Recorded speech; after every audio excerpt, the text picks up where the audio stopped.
Hi friends, welcome to ప్రొమోక్ vlogs. Hi అండి, welcome back to our channel. ఈరోజు మా ఇంటి టొమాటో పప్పు ఎలా తయారు చేసుకోవాలో చూద్దాం. మీరు మా ఛానల్ ఫస్ట్ టైం చూస్తున్నట్లయితే ప్లీజ్ సబ్స్క్రైబ్ చేసి మమ్మల్ని సపోర్ట్ చేయండి.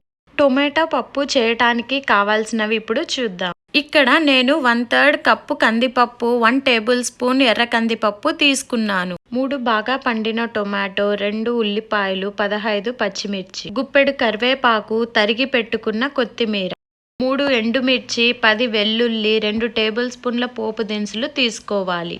ఇప్పుడు గిన్నె పెట్టుకొని ముందుగా తీసి పెట్టుకున్న కందిపప్పు, ఎర్ర కందిపప్పు వేసుకొని 2-3 టైమ్స్ వాష్ చేసి పెట్టుకోవాలి.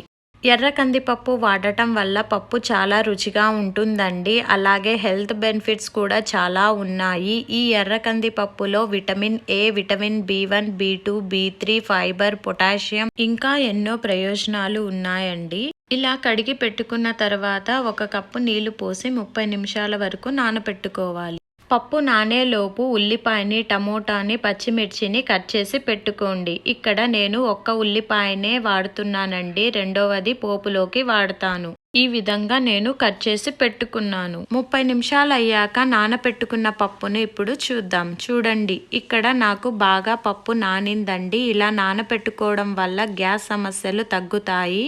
ఇప్పుడు కుక్కర్ని తీసుకొని ముందుగా నానబెట్టుకున్న పప్పుని వేసుకోవాలి. అలాగే ముందుగా కట్ చేసి పెట్టుకున్న ఉల్లిపాయల్ని, పచ్చిమిర్చిని, టమోటాని కూడా వేసుకోవాలి. 1/2 టేబుల్ స్పూన్ పసుపు, 1.5 స్పూన్ ఉప్పు, కరివేపాకు, కొత్తిమీర వేసుకోవాలి. ఇలా అన్నీ వేసుకున్న తర్వాత గరిటెతో మొత్తం కలుపుకోవాలి. ఇక్కడ చూపిస్తున్న విధముగా మొత్తం కలిసేంత వరకు కలుపుకోవాలి.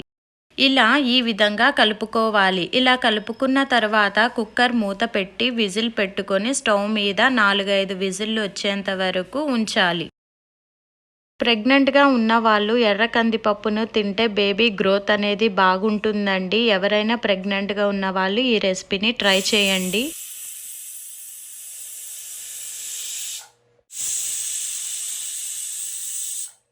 ఇక్కడ నాకు 5 విజిల్స్ వచ్చాయండి. ఇప్పుడు ఓపెన్ చేసి చూద్దాం.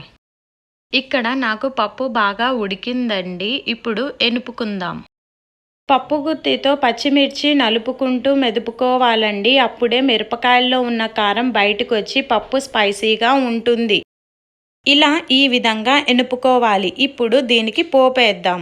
ముందుగా స్టవ్ మీద పాన్ పెట్టుకొని 1 స్పూన్ నూనె, 1 స్పూన్ నెయ్యి వేసుకున్నానండి. నెయ్యి వేసుకోవడం వల్ల మనకి టేస్ట్ అనేది బాగుంటుంది. నెయ్యి వేయడం వల్ల ఇక్కడ నాకు నురగొచ్చిందండి. ఆవాలు చిటపటలాడాక తరిగిన ఉల్లిపాయలు వేసి బాగా వేయించుకోవాలి. ఇక్కడ ఉల్లిపాయలు వేసుకోవడం వల్ల పప్పు తినేటప్పుడు ఉల్లిపాయలు క్రంచీగా తగులుతూ పప్పు చాలా రుచిగా ఉంటుందండి. ఇప్పుడు ముందుగా దంచి పెట్టుకున్న వెల్లుల్లి రెవ్వలు, 2 ఎండుమిరపకాయలు, కొత్తిమీర, కరివేపాకు వేసి వేగేంత వరకు వేయించుకోవాలి. ఇలా వేయించుకున్న తర్వాత చిటికెడు ఇంగువ వేసుకోవాలి. ఇక్కడ ఇంగువ ఆప్షనల్ మాత్రమేనండి. ఇక్కడ నాకు పప్పులో ఉప్పు అనేది తక్కువైందండి. సో నేను పోపులో ఉప్పు వేసుకొని అడ్జస్ట్ చేసుకుంటున్నాను. మీరు కూడా పప్పులో ఉప్పు చూసుకొని అడ్జస్ట్ చేసుకోండి. ఇలా మొత్తం ఒకసారి కలుపుకొని స్టవ్ ఆఫ్ చేసి పోపును షిఫ్ట్ చేసుకుందాం. పోపు వల్ల ఇల్లంతా సూపర్ స్మెల్ వస్తుందండి. ఇంతే అండి, సింపుల్, టేస్టీ, హెల్దీ టొమాటో పప్పు. రెగ్యులర్ పప్పుతోనే కాకుండా ఇలా కూడా ట్రై చేసి ఎలా ఉందో కామెంట్ చేయండి. Thank you for watching. Please like, share and subscribe and click the bell icon for the more videos.